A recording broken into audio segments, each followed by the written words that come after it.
Henry Roth, a writer of children's books, and his illustrator, Ruddy Holt, are looking for inspiration. The place in which they seek ideas is extremely unseemly. In a small movie theater where an adult film is running on the big screen, Henry is covering his eyes and ears, realizing what a bad idea it was to follow Ruddy on this mission. The latter, however, is closely inspecting the movie until an idea pops inside his head and his eyes express a feeling of excitement. Now, he knows what their next character could be, and weirdly enough, Henry likes it too. It will be Marty the Beaver. In the next scene, the two of them are waiting to be let in by one of the most renowned publishers, Arthur Plank. They have no hope that the latter will like their idea and accept their character. Ruddy and Henry make quite an interesting duo. Henry is a truly damaged individual with a dark past we don't know about yet, while Ruddy seems like the only man on the planet who would endure his presence. They talk about Henry's girlfriend and how she's going to leave him soon, and then go about discussing the misery of life until their philosophical dialogue is interrupted. They have to go pitch the children's book now. Arthur Plank looks like an interesting individual as well. He listens closely to Ruddy go about their general plotline and the characters. He says that Marty the Beaver is an edgy character who's building a dam. One day, he discovers there are holes in his craft and decides to pillage the village nearby. He sneaks inside houses and takes everyone's Christmas trees. The people go after him with an intent to bring Marty the Beaver down, but everything ends kindly as the villagers decide to help Marty build a colorful dam with Christmas trees. Henry covers his eyes and tries to think about something else while Ruddy tells this tale. He awaits a devastating rejection from Plank, but to everybody's surprise, the latter agrees to publish it. It seems like he has an eye for talent and inspiration. Later that night, as Ruddy moves in with Henry and his girlfriend, his premonition becomes reality. When Ruddy goes on and on about his writing habits and how he likes to take up as much space as possible, Henry feels extremely anxious because of the closeness of the deadline. He has a habit of lying down on the floor when anxious and putting on as much weight as possible. This unusual action brought him a sense of safety. His girlfriend comes up to him, seeking support against Ruddy, but Henry is busy being anxious, so the girl storms out. Henry's brain starts acting weirdly then. Visions start flashing through his eyes, and as he sees flashing brilliant lights, reality starts to melt. This is only a matter of seconds though, everything comes back to normal then. The writing process is hard for both. In the course of the following scenes, it becomes clear to the viewer that Henry has a severe psychological challenge, while Ruddy has a terrible physical problem. However, they manage to finish the book on time. It is around Christmas time when the authors sign the books for children. An unusual thing happens here. One kid named Cassidy comes up to them to have her book signed. Her mother tells the authors quietly that the kid has been adopted. She wants her to acquire a bright memory today. Ruddy understands this remark and decides to make a wonderful gesture. He tells this kid that Marty the Beaver was here some time ago, and he gave him 2 tickets to the Knicks game. He also asked him to give those tickets to a wonderful girl named Cassidy. The little girl doesn't express it, but clearly she's over the moon. However, Henry doesn't think so. He calls her and whispers in her ears some poisonous words. He tells her that there is no Marty the Beaver, and even if there was, he wouldn't give out his tickets to a girl like Cassidy. Furthermore, Santa doesn't exist, and Beaver sometimes means something else. Ruddy scolds him immediately, but Henry doesn't think he made a mistake at all. If anything, he helped this kid gain an advantage over others her age. Some time passes. Henry is giving himself one of his usual weight therapies when he receives a call. He is informed that Ruddy is in the hospital. He rushes there and sees him, laying exhausted and calm. He has a large tumor in his brain. He knows that this might be his last chance to speak with someone who cares about him, and so he goes on and on about his regrets and hopes. He has no one other than Henry in this world. He wishes now to have children and grandchildren at his bedside. To leave behind only one damaged individual is a great sorrow to him, so he asks him to stop ruminating about the purposelessness of life and get a nice girl. Just quit wailing about the unfairness and absurdity of everything, and for once, live like a normal human being who is capable of love. Henry changes the subject quickly by making a toothless joke. Ruddy passes away, the only person who understood and accepted Henry is gone, and the time of slow and tearless grief comes. The job is still the job though, and in the next scene, Henry is sitting in front of Arthur Plank. The latter understands Henry's sorrows, however, he feels overwhelming pressure from his superiors. In 1 month, he must write another book. He starts speaking about getting a new illustrator when Henry stands up reactively and storms out. By the elevator, he runs into a girl named Lucy and helps her gather up her things. He doesn't yet know what kind of role this woman will play in his new life. In the next scene, we see Lucy alongside some other illustrators at the meeting with Arthur. The latter is here to choose the next illustrator for the next Marty the Beaver book, and he seems to be in a mood to reject everything he doesn't like quite harshly. He does so in the case of the 2 illustrators standing across the table from Lucy, but he seems to like her work. He clearly has an eye for talent, and fortunately,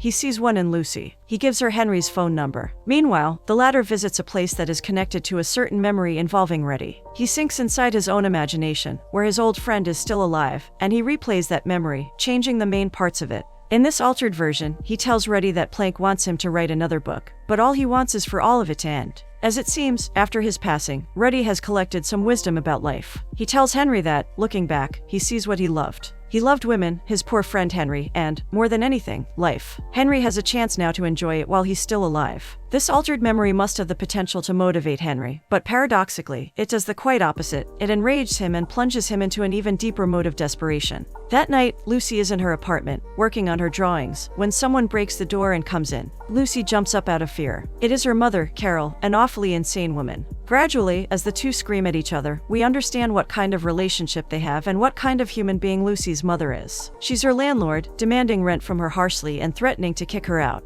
Unusually enough, soon the two settle down, and Carol turns into a thoughtful mother. She asks Lucy about work, and when she hears that she called the writer and received only a request to keep working on the drawings, she writes a check for her. Lucy is relieved. Now she has some money to get through at least a month, and if this project turns out unsuccessful, she'll start studying law. Here, Carol's attitude changes once more, and her insanity is unshackled. She takes the check back and tears it a couple of times. She wants to play a crucial role in shattering her daughter's stupid dream. The next morning, Lucy calls Henry, and the two finally agree to meet up. Right off the bat, Henry expresses that he has no intention of working with her, but gradually, by choosing the right words, Lucy manages to make him listen. Here their job interview starts, and Lucy tells the story of how she got into the business. It seems like she was going to get a PhD in English literature, but she fell out with her thesis advisor/boyfriend, and so she transferred to art school. It led her nowhere, however, and since children's books were the furthest thing from literature she could think of, she went for it. Henry seems to like this story, but instead of staying on subject, he starts observing the waitress and the misery of her pathetic life. He sees a cascade of dying dreams and compulsive needs in her, not mentioning the poisonous relationships in her life. All of it is painted on her expression and shown in her movements. And even though all of it is true, Henry still thinks that Lucy is so much more pathetic than she is. Lucy thought that there was nothing this man could say that would make her walk away from this job. But these words hurt her. Resentfully, she shoots one last glance at him and storms out.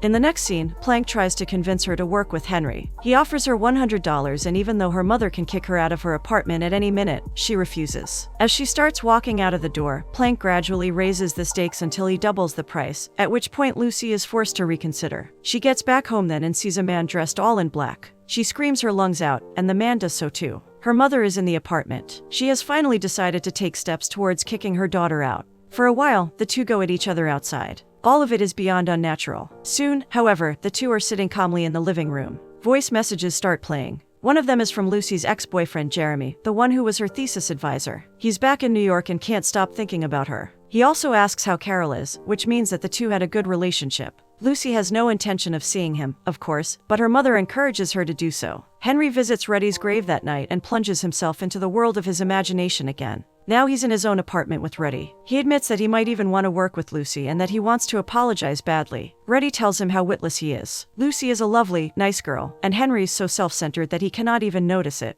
The future partners are in Plank's office the next day, receiving the order. They are to finish their book in less than a month, and the deadline is final. If the story isn't finished by then, he will have to start looking for the next collaborator. Then, Plank changes the subject and starts discussing Lucy's bonus. We already know about their initial agreement, but unusually, Lucy interrupts him in the middle of his sentence and says that she only wants $5,000. This is extremely unseemly, but Plank doesn't say anything in response. And so, the partners must start working immediately. Within these 3 weeks, their lives should halt and make way for creative endeavor. First, however, Lucy wants the apologies out of the way. Henry yields right away and apologizes half-heartedly. Meanwhile, throughout his clumsy confession, a mother in the cafe psychologically and physically child. Lucy expects Henry to do something about it, but once she realizes that the latter prefers to let it slide, she stands up reactively. Henry stops her. If she intervenes, the mother will take the kid home and because some women in the cafe decided to embarrass her in public. Lucy didn't think of it that way. They go to Henry's apartment afterwards. The place is the pure embodiment of a man cave. It's messy and cold, but it seems practical enough. Now, before they begin working together, Henry wants to become more comfortable with her. And so, within the next minute or two, he lists all the unusual, unseemly details about himself, and wanting to familiarize himself with this new person, he tells her all about his weird superstitions and fears. Some of them are totally random and hold no special meaning.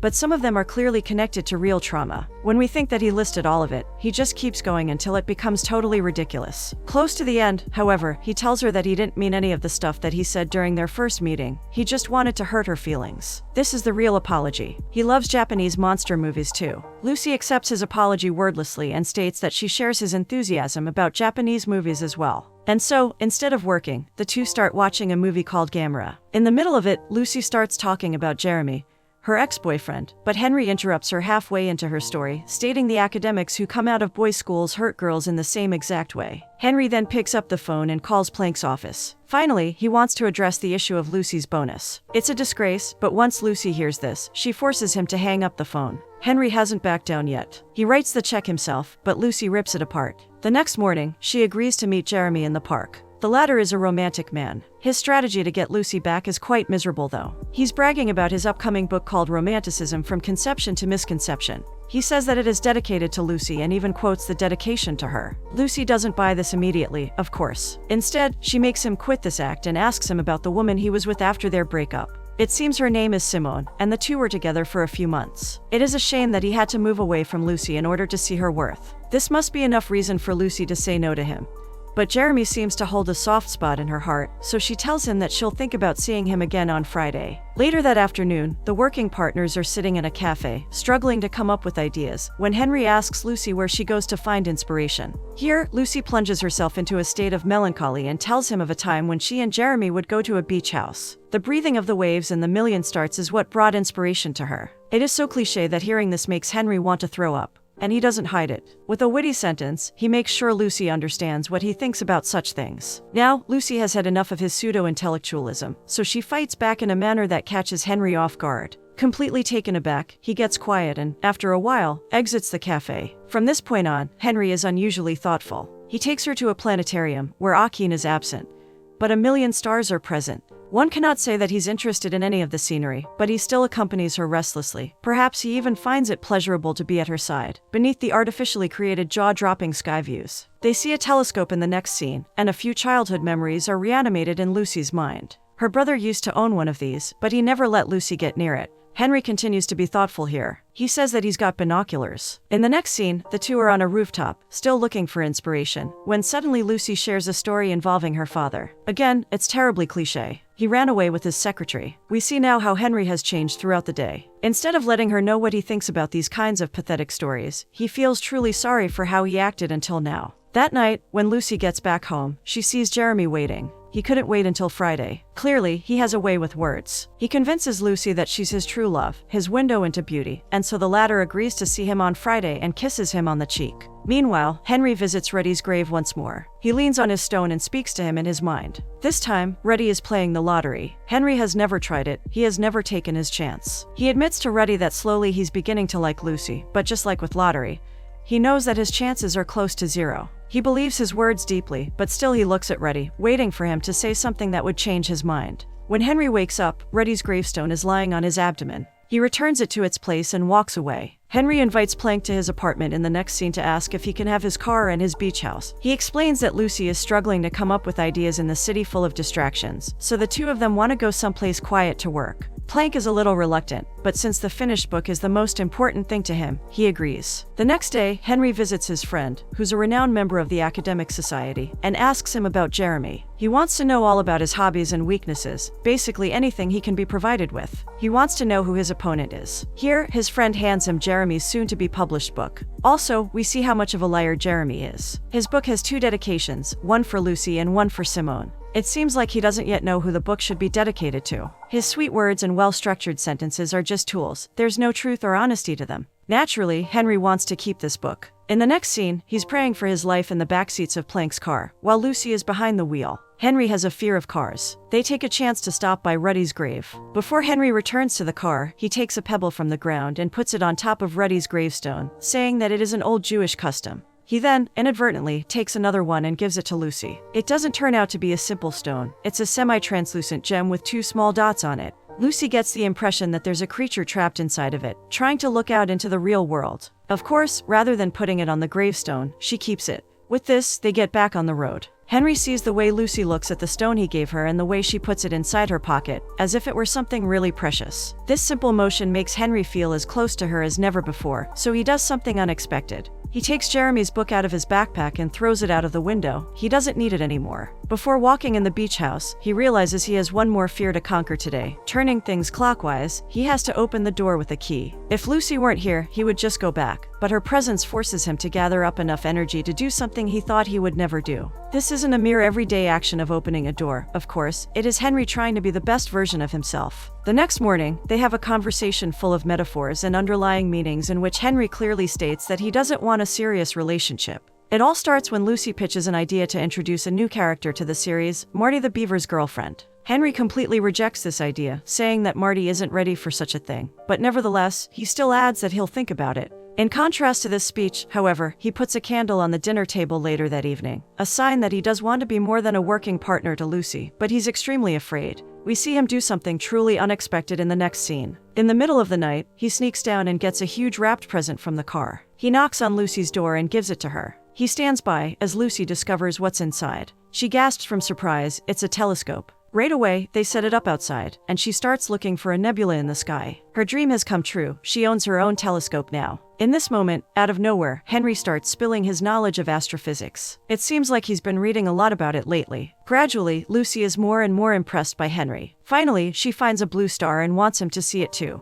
She lets him see the telescope, but Henry fails to see it. They switch places a few times after this, until eventually Henry notices it, a big blue star with a bunch of blue ones around. After he exclaims happily, Lucy tells him to look up. She means to look up through a telescope to find other stars too, but Henry takes her words literally. He raises his head and looks up at her. The moment freezes, they lock their gazes onto each other, and the precious bond is set between them. They get closer and closer to each other, until their lips touch. All this proves to be too much for Henry, however. Once they get back home, he pounds his head on the wall and loses his speech from terrible frustration. It's all going to become so complicated. He's beginning to care about stuff, and it's terrifying. He feels his heart tingling and knows that it all is going to end in pain and nothing else. Restlessly, he looks at Lucy, waiting for her to say something contrary. But to his surprise, the latter does the opposite. She says that she understands. Slowly and wordlessly, Henry walks into her room. That one word soothes all his frustration in an instant. He wakes up by her side the next morning, and after an automatic nervousness, he feels a sense of relief and happiness he has never felt before. He looks at Lucy and realizes that no heavy object can elicit a feeling of safety that strong. They are sitting on the beach later that morning when he says that introducing Marty the Beaver's girlfriend character isn't such a bad idea after all. He is up for it. Lucy can even go ahead and start drawing the little beavers if she thinks it appropriate. Marty is definitely not ready for it yet, but dreaming about such things won't hurt. He has to start writing before Lucy can start drawing, so he returns to the house. Throughout the entire time there, Plank has been trying to get in touch. He's been calling nonstop, but Henry has never answered. This time, for some reason, he decides to speak with him, and this is the point from which everything changes dramatically. Plank is extremely upset. The deadline is almost over, and since Henry never gave him proper feedback regarding the progress, he decided to hire a new writer. He wants Lucy to be back as soon as possible. She will continue working with another writer, and this decision is final. Despite Plank's tone, Henry remains calm. He knows that Lucy won't leave, she doesn't care about money, so there is no real reason for her to go now. Here, Plank reveals the truth to him, though. He tells him that according to their private agreement, the amount of Lucy's bonus is $200. Henry takes this as a reality check.